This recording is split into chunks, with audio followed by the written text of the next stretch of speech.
Pero, kasi medyo matagal pa yan. Gusto mo, Joy, ano? Lumod pa ako sa akin para lang pumayag ka na lumabas. Grabe no, niyayaya pa lang na lumabas.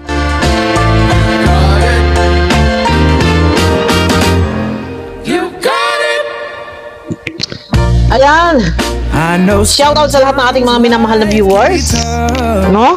Sa mga makadan joy dyan. Ayan. At mabubuhay-buhayan na ang ating dugo. Oh, di ba? At kailan ba yung huling upload ng Danjoy? Siguro 2 weeks ang lumipas. August 15, August 14 or 15. 2 weeks, ang tagal no? Ang dami naghintay. Pero ayun na, may part 7. Abangan nyo guys kung naka-upload na si Kalinga Prab. Pero ayun na, malamang tuloy-tuloy na naman yung daloy ng inyong mga mga dugo sa inyong mga ugat-ugat dahil ayan na, may part 7 na. Pero abangan nyo po guys, hindi ko alam kung may upload na at kanina pa ako naghihintay, pero ganun pa man. Sana tuloy-tuloy yung update. Nasa ganun naman ay hindi ma-expired yung ating kiligan. Yun. Alam ko yung iba, no kasagsagang kalakasan ng Danjoy. Talagang grabe, isang linggo ako guys. Ang ganda ng araw ko, ang ganda ng buhay ko. Maganda ba ang buhay? Pero matapos, nagkaroon ng mga dilobyo. Pero gano'n talaga, may mga eksena, gano'n talaga ang buhay. Hindi ang lahat ng araw ay laging Pasko. Minsan nandyan, may mga pagsubok talaga na dumarating. At dyan makikita, kung ikaw ay talagang matibay at matatag, hindi ka bibitaw. Nandyan pa rin, maghihintay. Hintayin natin yung tamang panahon. Ano ba yung tamang panahon? Tamang araw. Tagal kasi. Pero maintindihan po natin yan.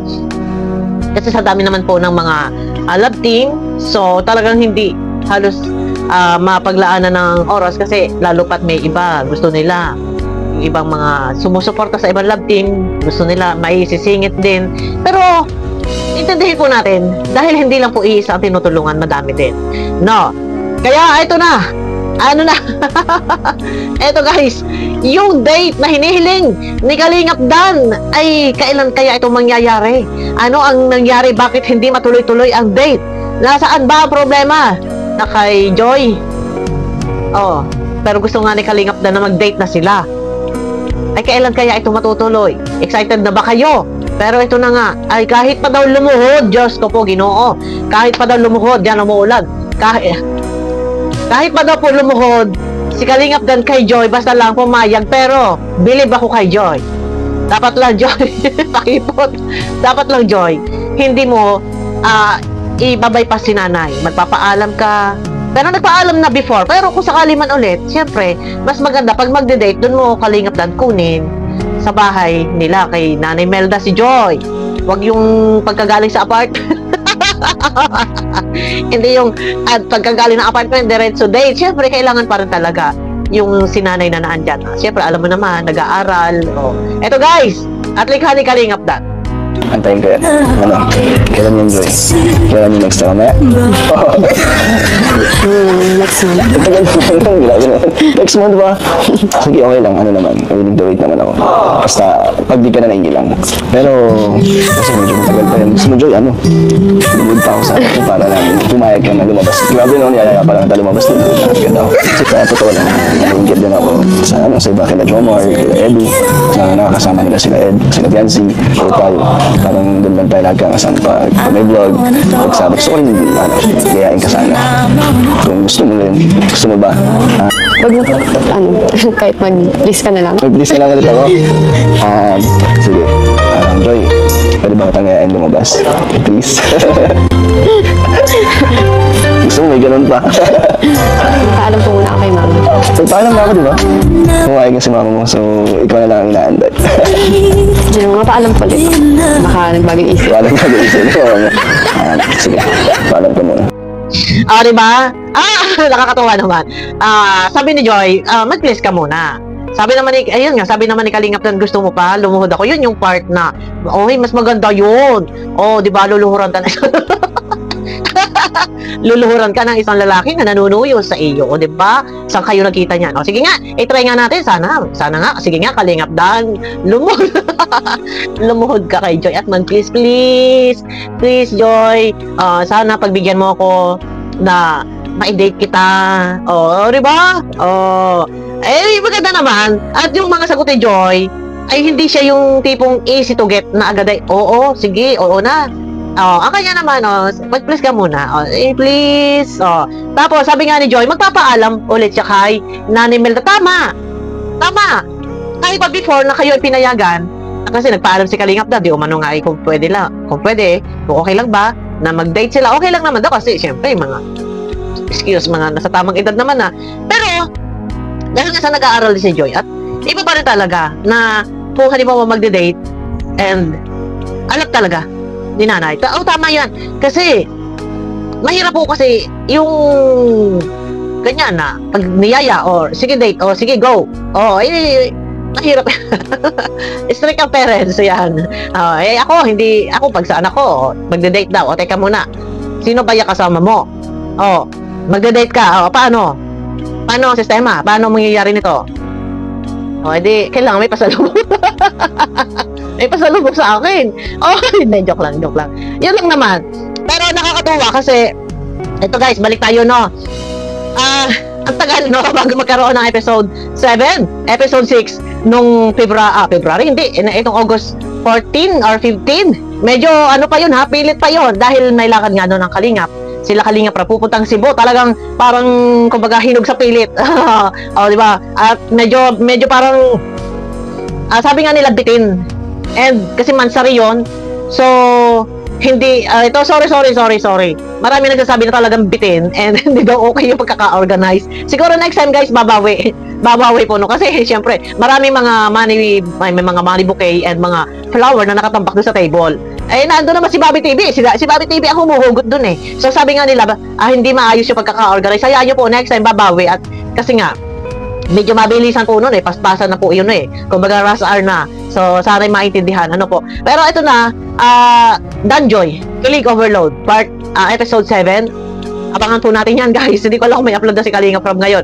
Pero ang tanong, kailan ulit kaya masusundan? Ngayon na naman, kikiligin na naman tayo.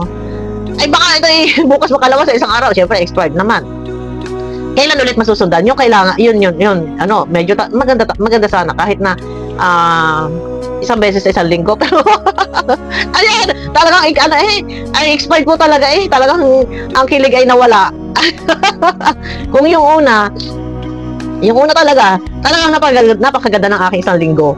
Ay napalitan po ng purong paghihinag face. Alam nyo na yun, yung mga exay na. Yan na may nakalipas at nababanggit lang. Pero sana ay maganda ang daloy. Nasa ganun unang-una, syempre ang mga higit na yung mga nagpapaabot ng pagmamahal ay kumbaga ay palubag loob na makita ay nandiyan may kilig. Para ganahan ba? Alam nyo na yan. Pero ayun na. Sinisipon ako. Sana sa lahat ng ating mga minamahal na viewers din. Pag halimbawa po walang update na ganon, medyo relax po tayo. And hayaan lang po natin kasi hindi lang din po kasi iisa yung tinututukan. Marami po mga love team na kailangan na intindihin pa din. No? Yan naman po kasi love team ginagawa yan. Siyempre, unang-una, para magkaroon ng support sa mga Kalingap Angels. Siyempre, nag-aaral. So, malaking bagay. Kung sila yung nandyan na nakasalang, napakaswerte po na sila ang naiispatan at hanggang sa ngayon kahit nandun sa tugatog ng tagumpay ay nakasalang pa din, no? Napakasiksik-liglig, umaapaw na yung blessings pero mapalad at maswerte, no? Kaya sana yung iba pero yun na, no? At ako naman andito hindi lang para sa pakilig, no? Guys, nandyan, ikot po ako kung ano lang po yung ma-reaksyonan and halimbawa may gulo, may issue, nandyan, support kay Kuya Bal. Pero hindi lahat po ng issue kailangan patusin. Kasi mayroong iba na gumagawa lang ng ingay. So pag pinatulan sila, magkakagulo at nakaka-stress, nakakapagod din po. Kaya minsan, kagaya ngayon, no, late na ako mag-upload. Kasi ilang days akong halos wala tulog. So nakakaramdam ako ng parang nangangatal yung aking katawan. Hindi ako masigla, hindi ako komportable. Kaya kanina, talagang ipinahinga ko, natulog ako. No. At mahina din kasi ako kumain, guys. Isang cup lang yung kain ko. Umaga, tanghalian na po yan. And hindi rin ako po mahilig mag-iinom ng tubig, kaya siguro, ayun na guys, basta, Danjoy tayo. Ano man ang mangyari, may update man o wala. Ang focus po ay, unang-una, kay Joy. Support sa pag-aaral, sa aking mga kasama sa Danjoy Kilig Overload. Ano po, alam nyo naman yan. Sabi ko sa inyo po ay huwag tayong aasa na magiging sila. Bahala na po, at tadhana ang panahon. Kung talaga sila ang nakaadya, sila yung ang kapalaran nila ay sila ang sa isa't isa, okay. Pero ang akin, kagaya po ng madalas na sinasabi ni Kalinga Prab, huwag magseryoso, good vibes lang yan, i-enjoy lang natin ang panonood, and yun lang, wag tayo mag-expect. Kung ang puso natin nandyan to support Joy, support lang po tayo. Yun lang po yung akin. Basta ano man ang mangyari, wala naman dapat mangyari, pero sana ang ating pagsuporta ay hindi dapat po yan. Ika nga ay ating ang tawag ito, nawawala ako sa sarili ko. Basta yung pagsuporta natin kailangan bukal sa ating puso. Wala tayong hihingiin na anumang kapalit. Ano yun? Yung kapalit na maging sila, wag po tayong ganon. Kasi hindi natin hawak yung tadhana at saka si Joy nag-aaral. Doon muna tayo. Support sa pag-aaral. Number 1, sa kay Joy. Yun po lagi kong ina-remind sa aking mga kasama. Sa lahat din nating mga minamahal na viewers. Basta, ang isipin po natin, kaya, yun nga sabi ni Kalinga Prab, kaya ginagawa yan para sa love team.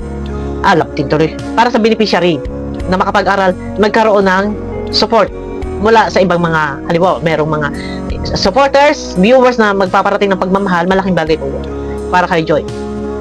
Basta ang aking sabi lang, ayaw ko din sabihin sa inyo, huwag kayong magpakaseryoso, pero kailangan po na doon tayo sa totoo. Alam niyo yan na ito ay love team.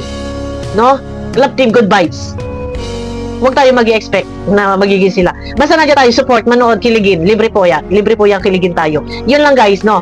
Ayun na guys, abangan nyo po ako sa aking next video. At baka may upload na ng Danjoy Part 7. Yan, pwede nyo pong supportahan si Kalinga Prab at mag-marathon lang po tayo guys. Ayun na guys, bye-bye. Abangan nyo ako sa aking next video po.